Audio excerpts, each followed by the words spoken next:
but imagine you're on the Autobahn of life and you can go faster and faster and faster, straighter and straighter, faster and faster. Now, this is what happens with knowledge and skill. You see, once you get the knowledge, you can use it over and over again. But you've got to get it first. Once you get it, you can use it over and over again. And as you use it, you get better and better at it. As you get better and better at it, you get more and more results in less time with less investment of time and money. Are you with me so far? That is why people who start to make a little bit of money, then make a little bit more, then make a little bit more, then make a little bit more, they go faster and faster and faster because they get better and better and better at using the skill of making money. And all business skills are learnable. All money-making skills are learnable. So anyway, you're driving along, you whip along here. Now, here's my pretty critical point, is the people who are on the freeway of life are not smarter or better than people who are on the back roads. As a matter of fact, there are many people who are on the freeway of life. A person, to use an example, a person driving a rusted out jalopy, belching smoke, wheels falling off, terrible mechanical condition, will make more progress on the freeway than a genius driving a Mercedes-Benz on the back roads. Are you with me so far? There's nothing that will make you madder than to meet somebody who's dumber than you, making more money than you. Have you had that experience? Yes. And you look at this person, the person is an idiot. They can't find their bum with both hands, and they're making more money than you. And why? It's because they have gotten off the back roads and onto the Autobahn. And that's why people want to come here from all over the world. We talk about the American dream. The American dream, the American dream. Do you know something? There's no other country that has the word dream after its name. There's no Japanese dream, Chinese dream, German dream, Lebanese dream. There's no Nigerian dream or British dream. There's only one country in the world that has the American dream. And it's when Chris was talking about, And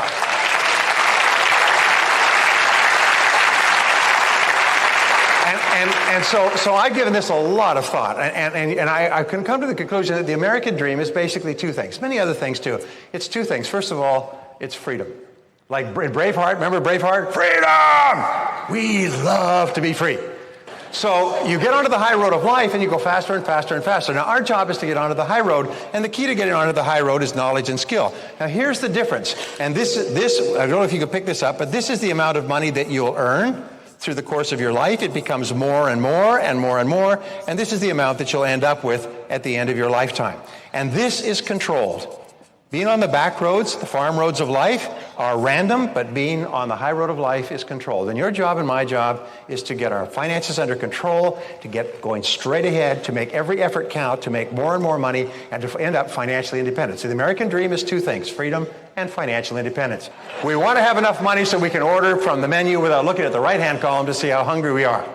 We want to have enough money so we never have to worry about money again. Is that a good goal? Say yes. Now remember, everybody starts off behind the eight ball. The very few people that start off with money usually lose it fairly quickly. They blow it, they burn it up, and so on. But people who've had to earn it the hard way can keep it. So our job is to get there.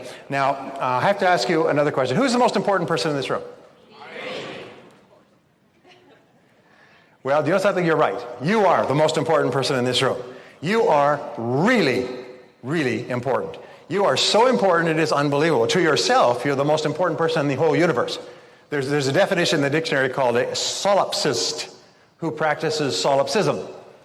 And a solipsist is a person who believes that they are the center of the known universe. And solipsism believes that everything in the universe revolves around them.